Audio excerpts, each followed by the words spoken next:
first is about how do you prioritise between business and your home and family life. So that's what I'm going to be focusing on today.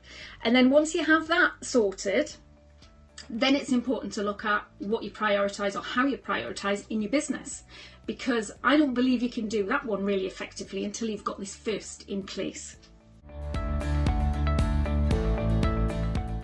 What do we need to think about? Well, there are actually 3 areas, or 3 steps, if you like, that's really important to think about and make some decisions on. And the first one is actually decide. And that's about deciding when you're going to be working and when you're not. So what's going to be best for you? And I see so many people who haven't sat down and said, right, this is going to be best for me and my business so that I'm not absolutely pulled in all directions, and I can focus on business when I'm doing business, and I can focus on family and home life when I'm not there. That's the first thing, is to decide. The second thing is to actually then commit to that. So what do I mean by commitment? I mean, schedule something in your diary. So it's always easier to say no to other things when you've got something scheduled in your diary already. Even if at the moment it's just work. We'll be exploring what it'll be, what you're going to put within that work in terms of priorities tomorrow. Commitment also means having conversations with the people that you need to have the conversations with. The other thing that you need to do is to set up some kind of structure to support you. So that's part of committing.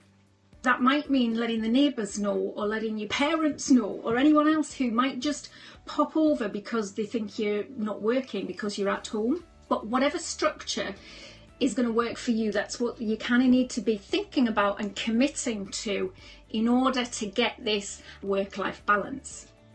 So this third step is about implementing, and it's about being ruthless in guarding that time, and it's being consistent in your approach, because even when you have conversations, it was the same when I was managing staff. You can have a conversation with someone and they can say that they agree and they commit to, you know, I won't disturb you at those times, or whatever the agreement is. And then what do you find? Knock on the door, or someone calling you, or whatever. So you need to be quite ruthless. You can do that in a nice way. I mean, ruthless about guarding your time, not ruthless with the person. You can have the conversations with the person, but it's about being persistent in that approach and giving the same kind of consistent message until people get it.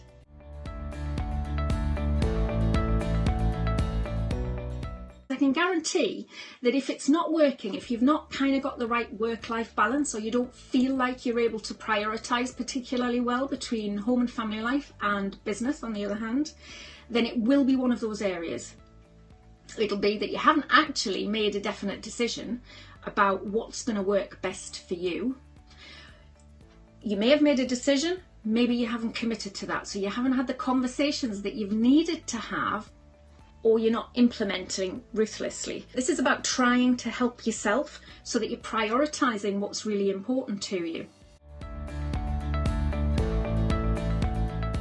So what kind of exceptions might there be? Well, our circumstances change, our business changes, family situation changes. So there may be times where you have to come back and review your decision. Is it working? Can it work better if you work it differently? So do I need to decide to work different times, different hours, different days? So 3 areas to focus on when you're thinking about work-life balance. Decide, make a definite decision. Even if you have to review and change it later down the line, you need to give yourself enough time to implement that decision. So decide, commit, which means get yourself a structure, get it in your diary, talk to the people you need to talk to, so that that can happen effectively for you, and then actually do it and be consistent in your messages and guard that time so you can really focus and get concentrated effort in. So that's today, really thinking more about the work-life balance. Tomorrow I'm going to focus on prioritising in business, but I decided to do this first because until you've got this, until you've got decisions made and commitments and you've got something set up and you're working through it, it's really difficult to prioritise your business stuff, because you're constantly going to get interruptions and get distractions and things that aren't necessarily to do with business.